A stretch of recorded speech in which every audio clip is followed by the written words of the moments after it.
जय हिंद दोस्तों, कैसी है आप लोग और कैसी चल रही है आपकी स्टडी। दोस्तों आज की इस वीडियो में क्लास 12 केमिस्ट्री के पूरे किताब से अपने 20 महत्वपूर्ण प्रश्न लेके आया हूं। दोस्तों ये जो प्रश्न है ये काफी ज्यादा इंपॉर्टेंट है। अगर आपको विश्वास नहीं है ना, बिलीव नहीं है, तो अपना क्वेश्चन बैंक खोलिए या किसी भी साल का पेपर उठा के देख लीजिए। इन 20 प्रश्न में से अधिकांश प्रश्न आपको उस क्वेश्चन पेपर में देखने के लिए मिल जाएगा। दोस्तों देखिए, ऐसे ही मैं कोई क्वेश्चन लेके आपको प्रोवाइड नहीं करा देता हूं। मैं भी रिसर्च करता हूं यार कि कौन कौन से ऐसे क्वेश्चन है जो बार बार पूछे जा चुके हैं, उनको मैं लेके आता हूं। देखिए मैं जानता हूं कि आप लोगों को काफी ज्यादा डर है कि बायोलॉजी का पेपर भी खराब गया है, फिजिक्स का भी पेपर भी खराब गया है, लेकिन केमिस्ट्री का पेपर खराब नहीं जाने वाला है। दोस्तों हम केमिस्ट्री का इतना आपको भरपूर तैयारी करा देंगे ना कि केमिस्ट्री का पेपर बिल्कुल खराब नहीं होने वाला है। आज भर का समय, एक दिन का समय, कोई बात नहीं, एक दिन के अंदर मैं 8 से 9 वीडियो आपको आज के दिन प्रोवाइड कराने वाला हूं, ठीक है। और दोस्तों मैं आप लोगों से हाथ जोड़ के निवेदन करूंगा कि आप लोग जो केमिस्ट्री का प्लेलिस्ट है उसका सारे वीडियो देख लीजिए। देखिए अगर प्लेलिस्ट वाले वीडियो अगर आप नहीं देखिएगा तो वो गलती आपकी है, वो गलती मेरी नहीं है, ठीक है। एग्जाम के आने के बाद ये मत कहिएगा सर कुछ भी नहीं फंसा, इसलिए बोल रहा हूं जो प्लेलिस्ट है उसका वीडियो देख लीजिए। और आज 9 से 10 वीडियो आएगा, इसे फुल वॉच करके आप अपने एग्जाम में जाइएगा, ठीक है। तो चलिए दोस्तों वीडियो करते स्टार्ट। इन 20 महत्वपूर्ण प्रश्नों को देखते हैं इनके आंसर के साथ। तो देखिए दोस्तों पहला प्रश्न है कि मूलता को उदाहरण सहित समझाइए। काफी ज्यादा इंपॉर्टेंट क्वेश्चन है और ये आपके चैप्टर 2 से लिया गया है। देखिए आंसर क्या होगा कि किसी निश्चित ताप पर प्रति लीटर विलयन में घुलित विलय पदार्थ के मोलों की संख्या को उस ताप पर उस विलयन की मोलरता कहा जाता है। क्लियर है। उदाहरण सहित कहा रहा है तो उदाहरण भी हम दे देंगे। 0.2 मोलरता का तात्पर्य यह है कि विलय के 0.2 मोल को 1 लीटर विलयन में घोला गया है। क्लियर है। ये सभी बच्चों को क्लियर होगा। क्वेश्चन क्योंकि काफी ज्यादा इजी है और काफी बार आपने पढ़ा भी होगा, ठीक है। चलिए 2 नंबर देखिए, मोल प्रभाज से आप क्या समझते हैं। और ये भी काफी ज्यादा इंपॉर्टेंट है लेकिन आप लोगों के लिए काफी ज्यादा ये इजी है। देखिए एक विलयन में किसी घटक विशेष का मोल प्रभाज उस घटक के मोलों की संख्या तथा विलयन में उपस्थित सभी घटकों के कुल मोलों की संख्या के अनुपात के बराबर होता है। इसे मोल प्रभाज कहते हैं। क्लियर है। चलिए दोस्तों आगे देखिए, 3 नंबर प्रश्न है कि प्रासरण क्या है। प्रासरण दाब के लिए व्यंजक लिखिए।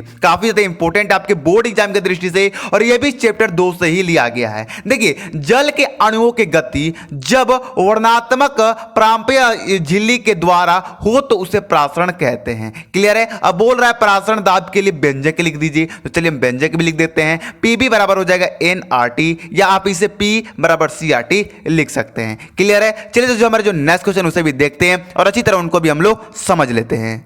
4 नंबर प्रश्न के साटकी दोष से क्या तात्पर्य है। और आपको यह भी बताना पड़ेगा क्या कि साटकी दोष से क्या तात्पर्य है। सबसे ज्यादा इजी क्वेश्चन है। क्रिस्टल लैटिस में जब कुछ निश्चित आयन की कमी होती है जिसके कारण उसमें कुछ छिद्र उत्पन्न हो जाता है, इसे साटकी दोष कहते हैं। क्लियर है दोस्तों, एकदम स्पष्ट है। चलिए आगे देखिए, फ्रेंकल दोष से क्या तात्पर्य है। देखिए सबसे ज्यादा इजी क्वेश्चन, आयनिक क्रिस्टल में धायन जब अपना स्थान छोड़कर रिक्त स्थान में चला जाता है यह फ्रेंकल दोष कहलाता है। क्लियर है। सबसे इजी क्वेश्चन था और मैं इसलिए लिया हूं क्योंकि सबसे ज्यादा इंपॉर्टेंट है, ठीक है। चलिए 6 नंबर देखिए, नेंसर्ट समीकरण पर सचिव टिप्पणी लिखिए। ये आपके बोर्ड एग्जाम के लिए काफी ज्यादा इंपॉर्टेंट है। तो देखिए इलेक्ट्रोड विभव तथा विलय के सांद्र के माध्य संबंध को दर्शाने वाली समीकरण निर्दिष्ट समीकरण कहलाती है। देखिए दोस्तों इतना नहीं लिखना है, आपको थोड़ा बहुत अपने से एड भी कर देना है। आपके पास टाइम नहीं है इसलिए मैं थोड़ा थोड़ा आप लोगों को इसके बारे में हिंट दे रहा हूं और इनको बढ़िया तरीके से आपको पढ़ के अपने बोर्ड एग्जाम में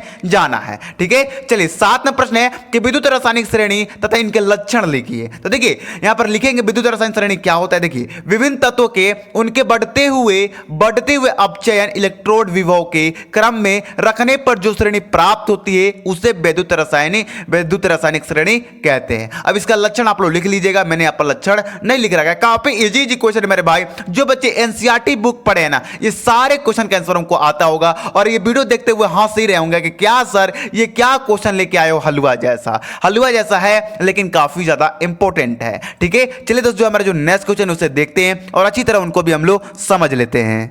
8 नंबर प्रश्न है इलेक्ट्रोड विभव क्या है, किसी धातु के इलेक्ट्रोड विभव को प्रभावित करने वाले कारकों का उल्लेख कीजिए। बहुत इंपॉर्टेंट क्वेश्चन है मेरे प्यारे भाई, और ये आपके 2022 में पूछा जा चुका है कई सेटों में। तो देखिए, जब धातु की पत्ती को उसके स्वयं के आयन युक्त विलयन में रखा जाता है वो तो धातु की पत्ती विलयन के सक्षेप धनावेशित या ऋण आवेशित हो जाती है तथा धातु की पत्ती एवं उसके विलयन के मध्य विभवांतर उत्पन्न हो जाता है जिसे इलेक्ट्रोड विभव कहते हैं। देखिए दोस्तों, यदि आप ध्यान से पढ़ेंगे ना तो आपको समझ में जरूर आएगा। और जो बच्चों को यहां पर ये वाला याद नहीं है, डेफिनेशन कुछ अलग ही डेफिनेशन उन्होंने याद किया है, उससे कोई प्रॉब्लम नहीं है। ये फिक्स नहीं है कि आपको यही याद करना है, यही लिख के आना है, नहीं, आप अपने से भी बना के लिख सकते हो। जैसे पूछ देगा इलेक्ट्रोड विभव क्या है, आप इलेक्ट्रोड विभव के बारे में कुछ भी जानते हो ना, अगर वो लिख के आ जाते हो तो आपको वहां पर नंबर दे दिया जाता है। क्लियर है? चलिए आगे देखिए। अब बोला था यहां पर, क्या बोला था, इलेक्ट्रोड विभव के प्रभावित करने वाले कारक को लिखिए। यहां पर आप 3 लिख दीजिएगा,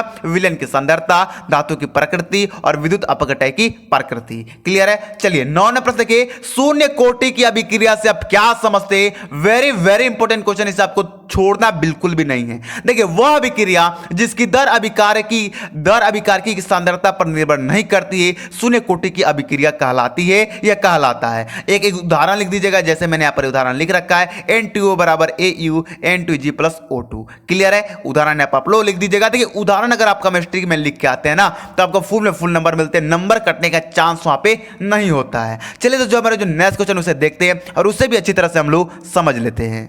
देखिए दोस्तों, हमने अभी शून्य कोटि देखा, तो आप लोग प्रथम कोटि खुद से लिख दीजिएगा। ठीक है, हमने शून्य कोटि की अभिक्रिया आपको बताया ना, तो आप लोग प्रथम कोटि की अभिक्रिया खुद से कर लीजिएगा। देखिए 11वें प्रश्न है कि द्रव स्नेही, यहां पर र नहीं होगा, यहां पर र नहीं होगा, यहां पर भी र नहीं होगा। ठीक है, द्रव स्नेही और द्रव विरोधी साल से आप क्या समझते हैं? देखिए यहां पर क्वेश्चन तोड़ के भी पूछ सकता है कि द्रव स्नेही साल से आप क्या समझते हैं, या पूछ देगा द्रव विरोधी साल से आप क्या समझते हैं। लेकिन इस क्वेश्चन में दोनों एक साथ ही पूछा गया है, तो हम दोनों को लिखेंगे। देखिए द्रव स्नेही साल क्या होता है, ध्यान दीजिएगा, उचित विलायक के साथ पदार्थ को मिलाने अथवा गर्म करने का सुगमत से प्राप्त होने वाली कोलाइडी तंत्र को द्रव स्नेही कोलाइड कहलाती है। क्लियर है? द्रव स्नेही कोलाइड बोल दीजिए, यहां पर द्रव स्नेही साल बोल दीजिए। एग्जाम्पल में हो जाएगा स्टार्च और हो जाएगा गोंद। क्लियर है? चलिए द्रव विरोधी क्या बच्चों, वो भी देख लीजिए, दोनों पूछा है तो दोनों हम लिखेंगे। यदि परिक्षेप्त प्रवस्था एवं परिक्षेपण माध्यम की कणों के मध्य कोई वनुता नहीं होती है तो इस प्रकार के कोलाइड साल को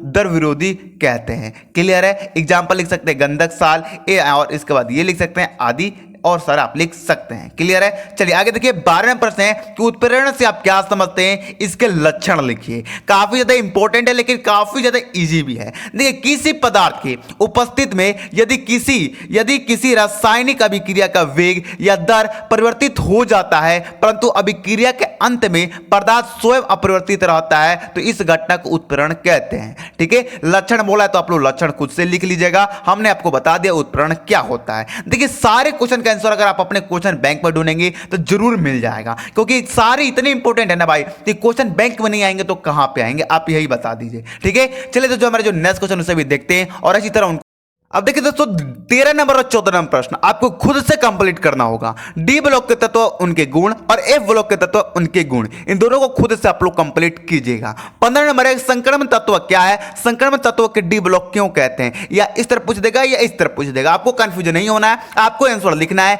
कि वे तत्व जिनमें इलेक्ट्रॉन उपांतरित ऊर्जा स्तरों के डी कक्षों में भरे जाते हैं वे डी ब्लॉक के तत्व कहलाते हैं, उन्हें संक्रमण तत्व भी कहते हैं। क्लियर है? आगे देखिए 16वां प्रश्न है कि कार्बोहाइड्रेट तथा इसका वर्गीकरण संक्षिप्त में लिखिए। ये मैंने करा दिया है तो इसको आप लोग खुद कर लीजिएगा। देखिए जो हमारे सब्सक्राइबर है, जो हमारे हर वीडियो को वॉच करते हैं, ये सारे क्वेश्चन का उनका आंसर मालूम होगा, क्योंकि मैंने प्लेलिस्ट में इनका सारे क्वेश्चन का आंसर मैंने ऐड कर दिया है और वो प्लेलिस्ट का लिंक मैं आपको डिस्क्रिप्शन में दे दूंगा। देखिए कभी कभी क्या होता है डिस्क्रिप्शन में नहीं दे पाता हूं तो आप लोग कमेंट कर लीजिए, या आप लोग सबसे बढ़िया टेलीग्राम पे चल जाइए, कोई भी लिंक वहां पर जरूर रहता है। ठीक है, 17 नंबर है डीएनए व आरएनए में अंतर, और ये भी आपको खुद खुद से ही लिखना होगा क्योंकि काफी ज्यादा इजी है। चलिए आगे देखिए, यहाँ पर आपका 18वां प्रश्न देखिए, टालेन अभिकर्मक क्या है, उसके परीक्षण का एक उदाहरण दीजिए। बहुत इंपॉर्टेंट है और काफी ज्यादा इजी है। देखिए, सिल्वर नाइट्रेट तथा अमोनियम हाइड्रोक्साइड के विलयन को टालेन अभिकर्मक कहते हैं। सिल्वर नाइट्रेट और अमोनियम हाइड्रोक्साइड को विलयन को हम क्या कहते हैं, टालेन अभिकर्मक कहते हैं। टालेन अभिकर्मक एल्डिहाइड से क्रिया करके रजत दर्पण बनाता है। ठीक है, इसके द्वारा एल्डिहाइड समूह की उपस्थिति की जांच की जाती है। क्लियर है? जैसे कि टालेन अभिकर्मक जब अभिक्रिया करता है एस्टील्डिहाइड से तो क्या बनता है आप लोगों का, रजत दर्पण बनता है। आप लोग ये समीकरण जरूर लिख दीजिएगा, आपको फुल में फुल नंबर मिल जाएगा। चलिए आगे देखिए, 19वां प्रश्न है कि फेलेहिंग विलेन क्या है, क्या होता है जब इसे ग्लूकोज से, देखिए यहां पर मैंने क्वेश्चन पूरा नहीं लिख रखा है। अब यहां पर क्वेश्चन मैंने क्यों पूरा नहीं लिख रखा है, ध्यान दीजिए, ये वाला यहां पर कट कर दीजिए क्योंकि इसमें येड नहीं करना है, सिर्फ बताना है कि फ्लेमिंग विलेन क्या है। तो देखिए यहां पर फ्लेमिंग विलेन क्या है, ध्यान से समझिए। फ्लेमिंग विलेन एक रासायनिक अभिकर्मक है जो जल में विलय कार्बोहाइड्रेट के लिए परीक्षण के रूप में प्रयोग किया जाता है। क्या है? फ्लेमिंग विलेन एक रासायनिक अभिकर्मक है जो जल में विलय कार्बोहाइड्रेट के लिए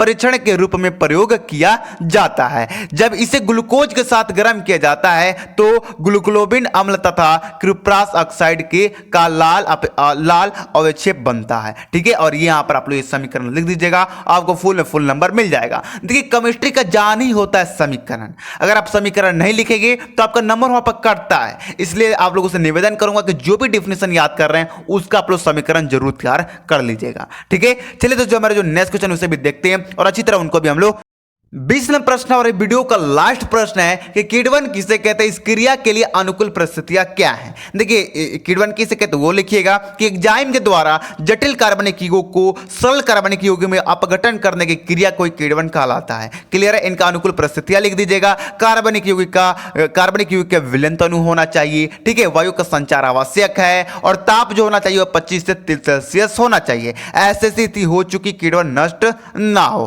क्लियर है? तो दोस्तों आज के 20 मोस्ट इंपोर्टेंट क्वेश्चन आपको कैसा लगा? अगर वीडियो पसंद आया तो वीडियो को लाइक कर दीजिएगा और इन सारे क्वेश्चन को आप लोग तैयार करके ही जाइएगा। ठीक है, तो चलिए दोस्तों मिलते हैं आपको अगली वीडियो में, तब तक जाने का हमें याद दे दीजिए। जय हिंद, जय भारत।